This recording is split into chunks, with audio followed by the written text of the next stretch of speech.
பொங்கல் மனிதர் வாஜ்பாய் தலைமையிலான பாரதிய ஜனதா கட்சியின் ஆட்சியும் பிரதமர் மோடி தலைமையிலான இந்த பாரதிய ஜனதா கட்சியிலான ஆட்சியும் வந்து ஒப்பீடு வந்து சரியானதாக தான்.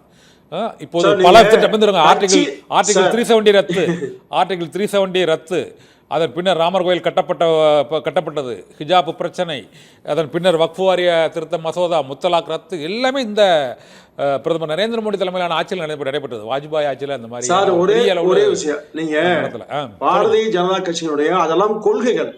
நீங்க 370 அதிமுக சொல்லி பண்ணல, நீங்க சொல்லி பண்ணல, பாஜகவுடைய நீண்ட கால கொள்கையே தான்.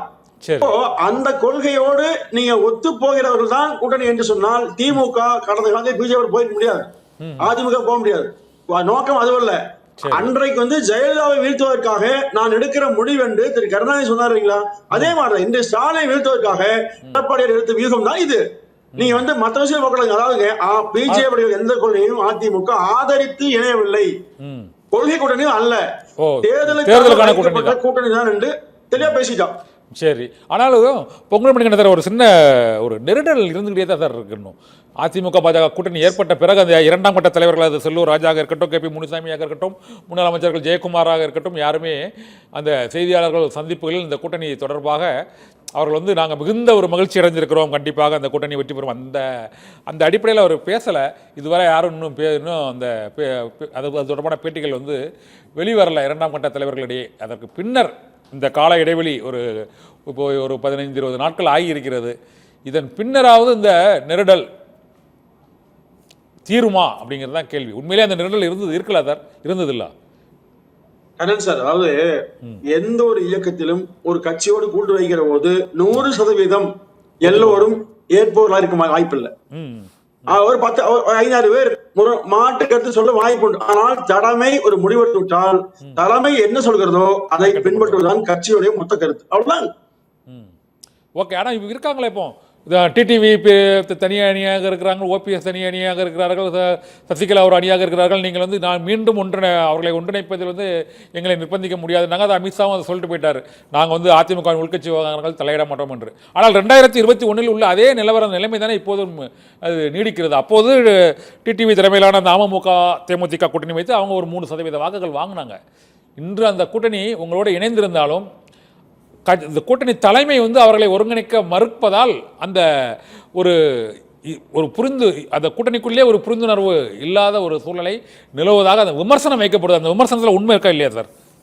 இல்ல சார், தினகரன் அவர்கள் கூட அதிமுக தலைமையிலான கூட்டணி ஏற்கிறோம் சொல்லியிருக்காரு. அதாவது திமுகவை எதிர்கொள்கிற எல்லோரும் ஓரணியில் நினைவார்கள்.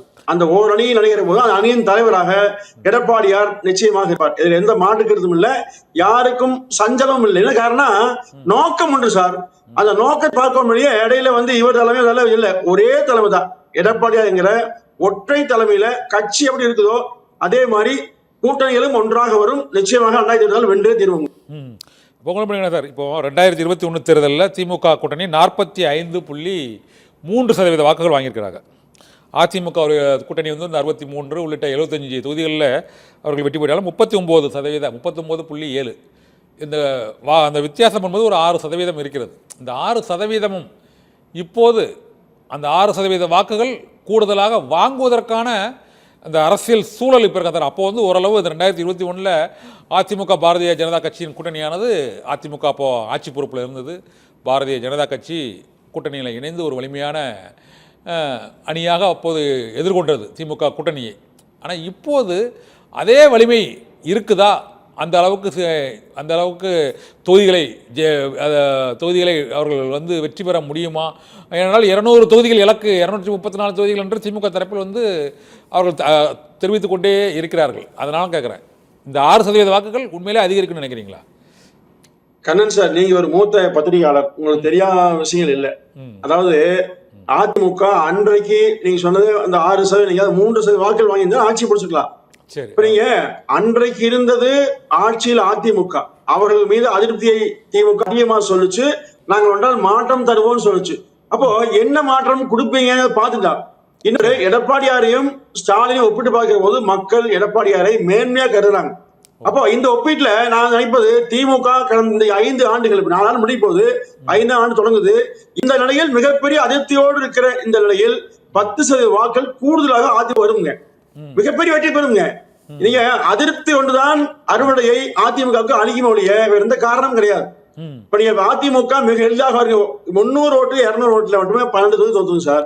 1000 ஓட்டு தோத்தது 26 தொகுதி, 2000 தோத்ததே 26 தொகுதி. இப்படி கிட்டத்தட்ட 50 தொகுதியில் மிக குறைவான வாக்குல அவ்வளவு அதிருப்தியை திமுக வெளிப்படுத்தியும் கூட அதிமுக வென்றது எப்படிங்க? அப்போ இன்றைக்கு பாருங்க, ஆட்சி செய்ய முடியாத அளவில் திரு ஸ்டாலின் இருக்கிற போது, ஒரு குடும்பத்தின் இடையில் நாடு சிக்கி இருப்பதை மக்கள் உணர்ந்திருக்கிற போது, இதை வீழ்த்த வேண்டும் நினைக்கின்ற எல்லோரும் ஒரு 10-15% வாக்களுக்கு கூடுதலாக அளித்து அதிமுக வெல்ல செய்வாங்க.